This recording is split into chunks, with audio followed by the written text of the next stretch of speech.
नागपुरात लष्करी बाग आंबेडकर कॉलनी येथे प्रॉपर्टीच्या वादातून काका पुतण्यांमध्ये वाद झाला। या वादाचं रूपांतर हत्येत झालं।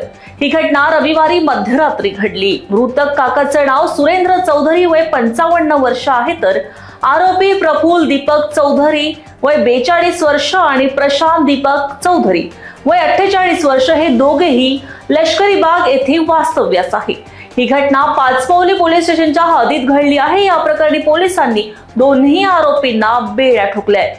लष्करी बाग मध्ये धम्मदीप बुद्धविहाराच्या बाजूला चौधरी परिवार राहते। ते वडिलोपार्जित घर आहे। त्या घरात काका आणि पुतण्या असे राहतात। दोन पार्ट मध्ये एकच घर आहे, जुनं घर आहे।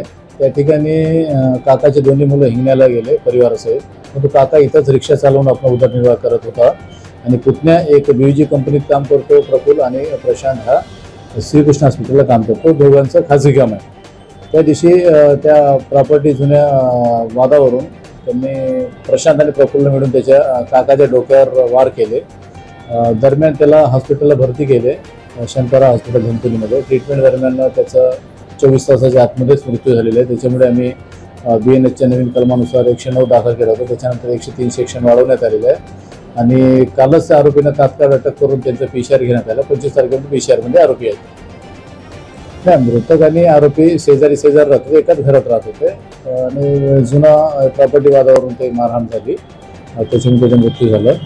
रेकॉर्ड नाही, एक दुसऱ्याचा NC वरून एक प्रफुल्लवर बॉन्ड आहे आणि तो प्रतिबंधक कारवाई त्याच्यावर करण्यात आली होती, परंतु यांचा वाद 2 वर्ष अगोदर झाला होता।